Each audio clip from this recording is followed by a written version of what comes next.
All day you've been bombarded with images of what has taken place in Washington. Too little time has been spent thinking about why.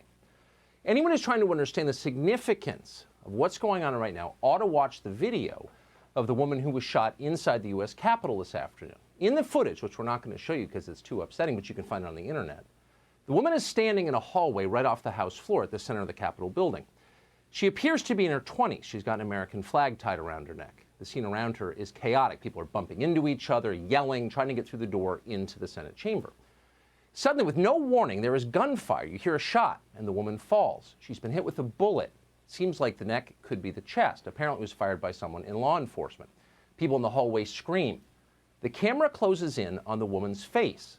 She looks stunned. She is staring straight ahead, unblinking. In her eyes, you can see that she knows she's about to die, which in the end she did. The woman died a couple of hours ago at a local hospital.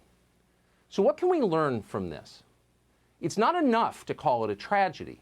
Imagine for a second getting the call and learning that was your daughter. The last time you spoke to her, she was heading to Washington for a political rally. Now she's dead. You'll never talk to her again. Seriously, imagine that.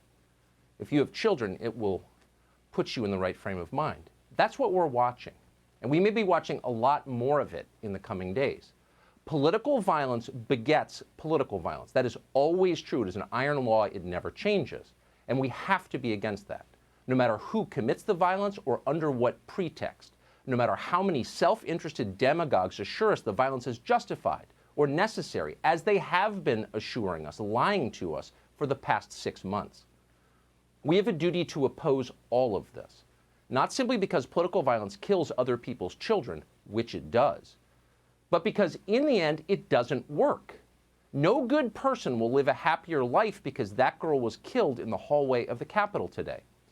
So our only option as a practical matter is to fix what is causing this in the first place. We don't have a choice. You may have nothing in common with the people on the other side of the country. Increasingly, you probably don't, but you're stuck with them. The idea that groups of Americans will somehow break off into separate, peaceful nations of like-minded citizens, that's a fantasy. That will not happen. There is no such thing as a peaceful separation. There never has been, and there won't be. The two hemispheres of this country are inseparably intertwined. They're co-joined twins. Neither can leave without killing the other. So that's the first thing to know.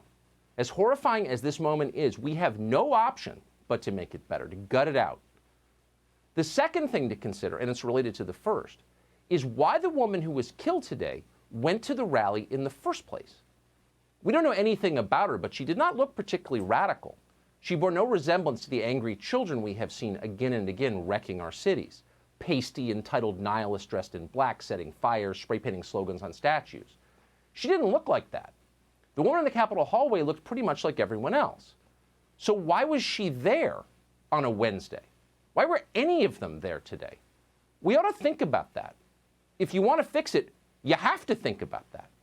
The only reason this country is rich and successful is because for hundreds of years we have enjoyed a stable political system. And the only reason that system is stable is because it's a democracy. It responds to voters. Democracy is our pressure relief valve. As long as people sincerely believe they can change things by voting, they stay calm. They don't storm the Bastille. They don't burst into the House chamber. They talk and they organize and they vote. But the opposite is also true. If people begin to believe that their democracy is fraudulent, if they conclude that voting is a charade, that the system is rigged and it's run in secret by a small group of powerful, dishonest people who are acting in their own interests, then God knows what could happen. Actually, we do know what could happen. It's happening right now. It's happened in countless other countries over countless centuries. And the cycle is always the same because human nature never changes. Listen to us, screams the population. Shut up and do what you're told, reply their leaders. In the face of dissent, the first instinct of illegitimate leadership is to crack down on the population. But crackdowns never make it better.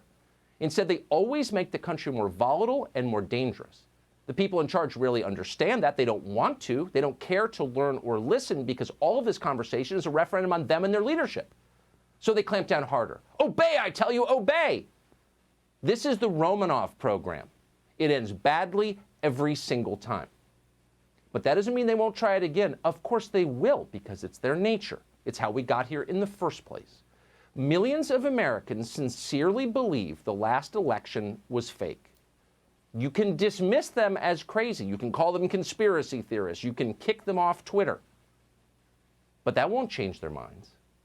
Rather than trying to change their minds, to convince them and reassure them that the system is real, that the democracy works, as you would do if you cared about the country or the people who live here, our new leaders will try to silence them. What happened today will be used by the people taking power to justify stripping you of the rights you were born with as an American. Your right to speak without being censored. Your right to assemble, to not be spied upon, to make a living, to defend your family, most critically. These are the most basic and ancient freedoms that we have. They're why we live here in the first place. They're why we're proud to be Americans. They're what make us different. And they're all now in peril.